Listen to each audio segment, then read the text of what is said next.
My name is Jasmine Williams. I'm 25 years old, and 10 days ago I married Harold Montgomery, a 70-year-old white businessman worth millions. I can see you doing the math in your head right now. I know what you're thinking because I've heard the whispers. Gold digger. Trophy wife. Poor black girl who found her ticket out. Even the kinder ones shake their heads and say, well, at least she won't have to struggle anymore. They all think they know my story. They don't know anything. Not yet. Let me take you back to the beginning, to help you understand how I ended up here, in this mansion on the hill, with a wedding ring from a man old enough to be my grandfather, and a secret I discovered that changed everything. In the small town of Maplewood, Mississippi, Jasmine Williams had always been a girl people rooted for, but never quite believed in. The smart one, the determined one, the one whose potential was always acknowledged with that Southern qualifier. She's doing so well, bless her heart, considering where she comes from. Where she came from was the east side of Maplewood, where houses needed paint and porches sagged. Jasmine had been raised by her grandmother, Eliza, after losing both parents in a highway accident when she was 7. Grandma Eliza worked as a housekeeper for the wealthy families on the west side, wearing her uniform with dignity and coming home with stories of crystal chandeliers and marble countertops that painted pictures in young Jasmine's mind. Ain't nothing wrong with working with your hands, Grandma Eliza would say, rubbing cream into her cracked fingers each night. But you're going to work with this, she would tap Jasmine's forehead, and change things. And Jasmine tried. Straight A's through school, part-time job starting at 14, scholarship offers to 3 state colleges.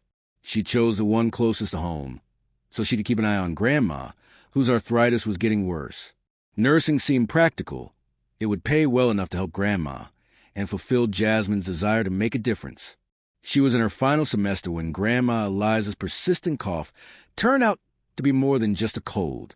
The diagnosis hit like a physical blow. Advanced lung cancer, with treatments that their insurance barely covered. Don't you worry about me, Grandma said from her hospital bed, oxygen tubes emphasizing rather than diminishing her dignity. You finished that degree. I'm not worried, Jasmine lied, holding her grandmother's hand. We'll get through this. But the financial reality was crushing.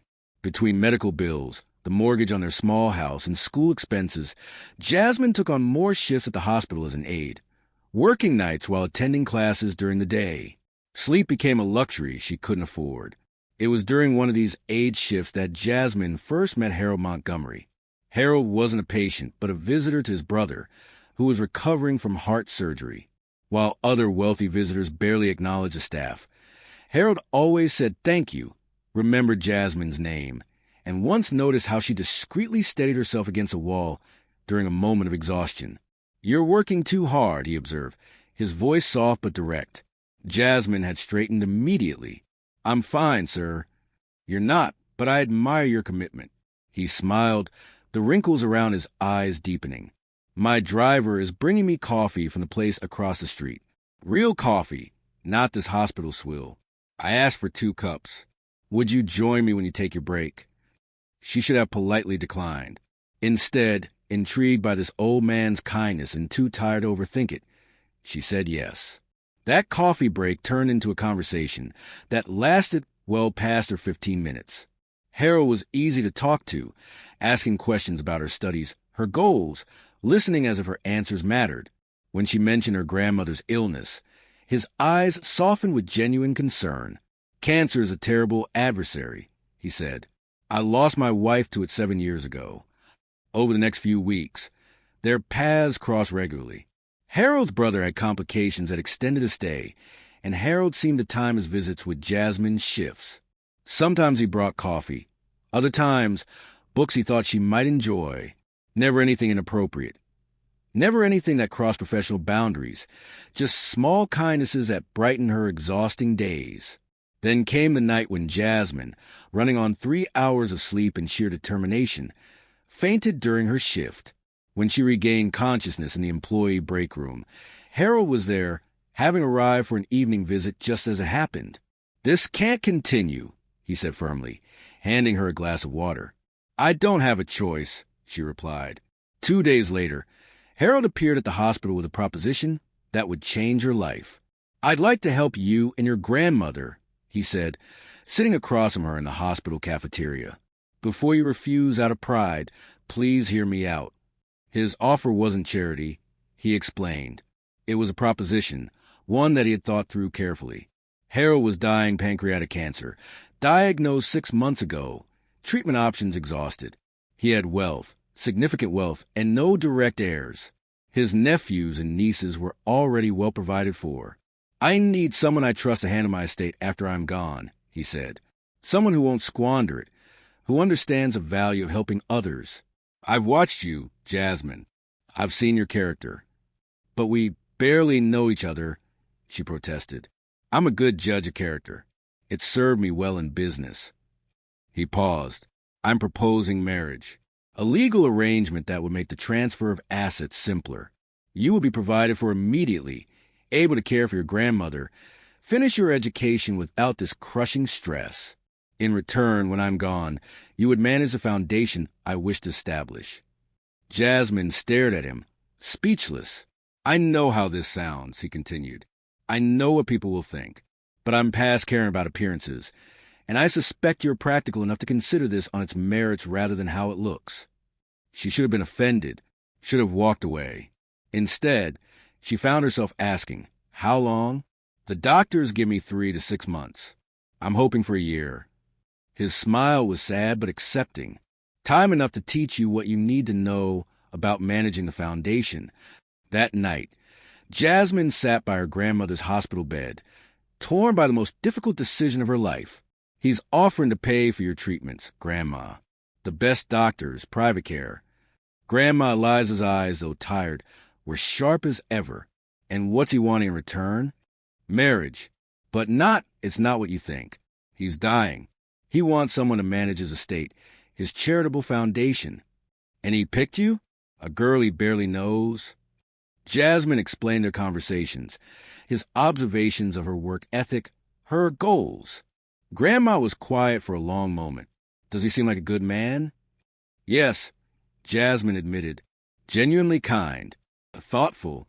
And you? Could you be a good wife to a dying man? Even if it's just for show, even if it's just business? Because vows mean something. Jasmine, even when they're convenient." That question kept Jasmine awake all night. Could she do this? Should she? Was it wrong to enter a marriage of convenience, even with the noblest intentions? By morning, she had her answer.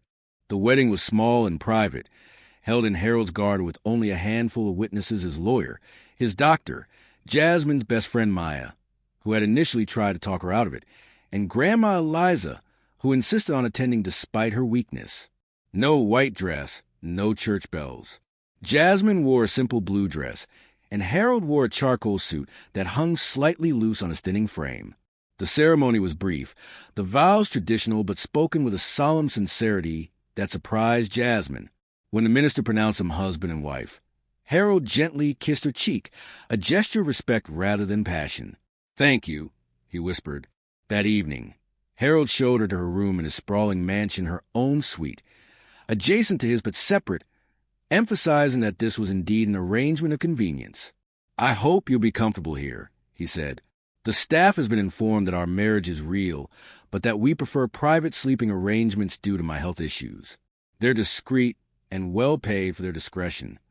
The next few days passed in a blur of adjustment. Grandma Eliza was transferred to the best treatment center in the state.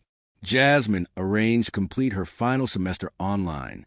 The mansion staff treated her with polite deference, though she caught occasional curious glances.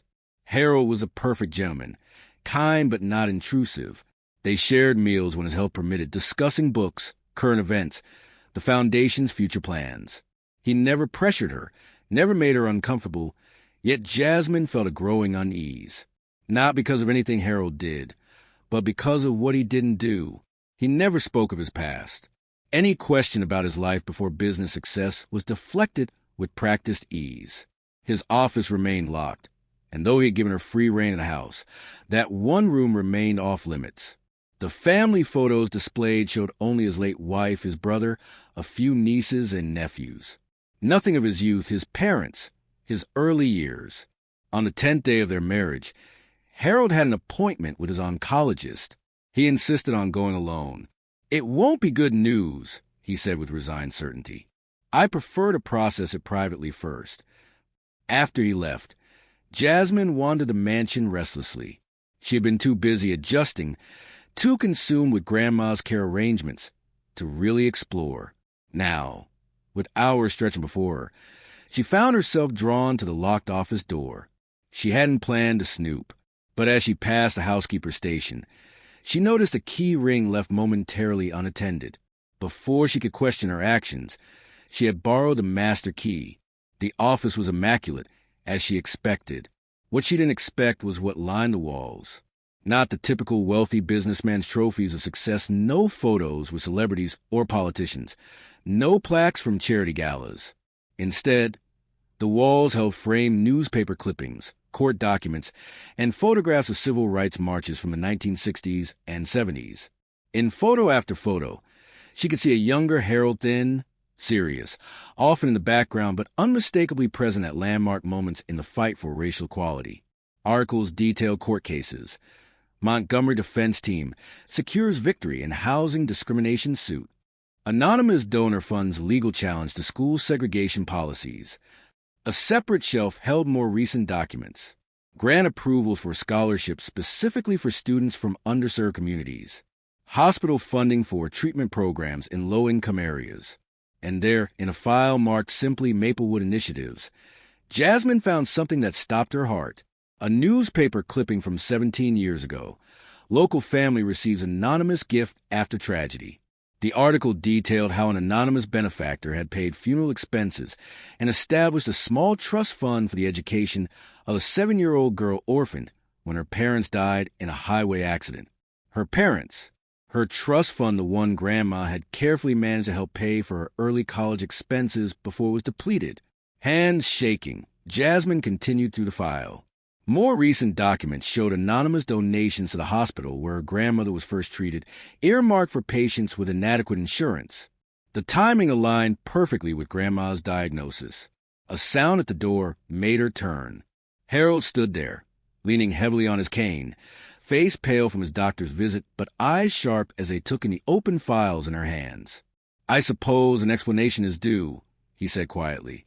They moved to the living room, where Harold lowered himself carefully into his favorite chair. Jasmine sat across from him, still clutching the file, uncertain whether to feel betrayed or awed. "Why didn't you tell me?" she finally asked. "You've been helping my family for years. You knew exactly who I was when we met at the hospital." Harold nodded slowly. "I did, but would you have accepted help from me if you'd known? Or would pride have made you refuse? That should have been my choice to make." "Perhaps," he sighed, suddenly looking every one of the 70 years. "My work has always been anonymous, not out of modesty, but necessity. A white lawyer supporting civil rights causes in Mississippi in the 1960s could either be public and ineffective or private and accomplish something real. I chose effectiveness over recognition." He gestured to the walls of his office. "What you saw there that was only possible because I worked behind the scenes, providing funding and legal expertise, while others took the public role. But that was decades ago. Why maintain the secrecy about your philanthropy now? Why hide that you've been helping my family specifically?" Harold was quiet for a moment. The habit of privacy becomes ingrained, and he hesitated. "I've found that people relate differently to you when they see you as a benefactor rather than simply a person. I valued our conversations at the hospital precisely because you had no idea who I was or what I'd done. You were genuine." Jasmine tried to process this information. "So our meeting wasn't coincidence. You arranged to be at the hospital when I was working." "No," Harold said firmly. "That truly was chance. I knew of you, yes. I'd followed your progress over the years through the Educational Trust Administrator. But our paths crossed naturally when Richard had his heart attack. When I realized who you were, the determined little girl who'd grown into an equally determined young woman, I was merely curious. The rest developed organically." "And the marriage proposal? Was that your plan all along?" Harold shook his head. "No, that came later. After I saw you working yourself to exhaustion, after I recognized in you the same drive for justice and compassion that motivated my own life's work. The foundation needs someone like you, Jasmine. Someone who understands struggle firsthand, but hasn't been hardened by it. Someone with both empathy and practical sense. He reached for a folder on the side table. The doctor confirmed today what I already suspected. 3 months at most. We need to accelerate your training for the foundation. Jasmine sat back, overwhelmed. You should have told me. Yes, he agreed simply. But would it have changed your answer? She thought about it honestly. No, but it would have changed how I felt about saying yes. In the days that followed, their relationship transformed. The walls of secrecy dismantled. Harold began sharing stories of his life's work, the cases he'd helped win, the families he'd supported in silence, the slow, often discouraging push for progress. I was never brave enough to be on the front lines, he admitted one evening. I didn't face fire hoses or police batons. I just wrote briefs and signed checks. Others did the real work. That's not true, Jasmine countered. You found a way to use the privilege you had. That matters. As Harold's health declined more rapidly than either expected, Jasmine found herself genuinely caring for this complicated man who had kept his goodness hidden. She moved her things into the adjoining room to his bedroom to be closer when he needed assistance in the night. Their conversations deepened, no longer bounded by the pretense of their arrangement. Why did you really help my family? She asked one night, adjusting his oxygen line. Out of all the tragic stories in the newspaper, why ours? Harold was silent so long, she thought he might have fallen asleep. Finally, he spoke. Your father's name was Michael Williams? Yes. I knew him briefly. He applied for a job at one of my company's bright, qualified, impressive resume. He wasn't hired. Harold's voice grew pained. The hiring manager had biases. By the time I reviewed the decisions and understood what happened, Michael had already taken that long-haul driving job that ultimately he couldn't finish. You felt responsible, Jasmine realized. I was responsible, not for the accident itself, but for the circumstances that led him to take that job. My company, my failure to ensure fair practices. His hand found hers in the dim light. The trust fund was poor compensation. Nothing could make it right. Jasmine sat with this revelation. In a strange way, it brought a piece of her past into focus, connecting her parents' tragedy to her present in a way that, while painful, created a kind of meaning. As weeks passed, Jasmine balanced hospital shifts and final exams with caring for both Harold and visits to Grandma Eliza, whose treatments were showing promising results. The foundation work began in earnest, with Harold insisting she take the lead while he provided guidance. The Montgomery Williams Foundation, he said one afternoon, showing her the legal documents. Equal emphasis on both names, as it should be. Are you sure, she asked, this is your legacy? No, he smiled weakly. It's ours now. My money, your vision. A fair partnership. On a cool spring morning, exactly 2 months after their wedding, Harold didn't wake up. Jasmine found him peaceful. A half smile on his face, a legal pad on his lap with notes for their foundation meeting that day. The funeral was small but well attended, primarily by people whose lives Harold had quietly touched scholarship recipients, former clients, community members who never knew their anonymous benefactor until Jasmine made the connections public in her eulogy. My husband, she said, the word feeling right for first time, believed that justice worked best in silence, that charity should be private. I respected that choice. But today, I want you all to know the man behind the quiet gifts, the anonymous donations, the mysterious scholarships. Not because he would have wanted recognition, he wouldn't, but because his example might inspire others to use whatever privilege and resources they have to lift others up. In the months that followed, Jasmine completed her nursing degree with honors. Grandma Eliza's cancer went into remission. The Montgomery Williams Foundation opened its doors officially, with a mission focused on educational equity, healthcare access, and legal support for discrimination cases. And the whispers around town changed. No longer was Jasmine the poor black girl who married a rich old white man for his money. Now she was something else entirely. the woman continuing a legacy of quiet justice, the nurse who understood both suffering and healing, the foundation director whose personal experience informed every grant decision. On the 1-year anniversary of their wedding, Jasmine visited Harold's grave, placing a single white rose on the simple headstone. "You were right," she said softly. "I wouldn't have accepted your help if I'd known. Too proud, too suspicious. But I wish we'd had more honesty sooner, more real time together." She sat on the bench beside the grave, opening the journal Harold had kept as gift to her, found after his death with a note asking her to read it on this day. The final entry read, "Jasmine will think our arrangement was about money and duty. She's partly right. But in these final months, watching her determination, her compassion in action, her uncompromising sense of justice, I've found something I thought was long lost in me. Hope. Hope that the work matters. Hope that change, however slow, is possible. My secret wasn't just my past work or my illness. My secret is that in trying to secure my legacy through this practical arrangement, I accidentally found family again. I hope, someday, she might think of me that way too." Jasmine closed the journal, tears falling freely. "I do," she whispered. "I do."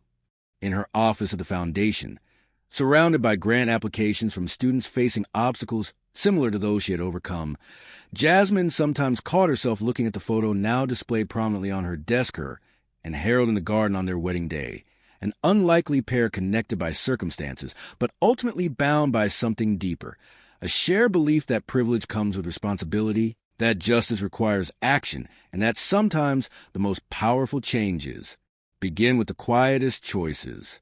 The whispers hadn't completely stopped. They never would. But Jasmine no longer cared what they said. She knew the truth of her story, not a fairy tale, not a scandal, but something far more complex and beautiful, a bridge between two lives that should never have connected but did, creating something lasting and meaningful in the process.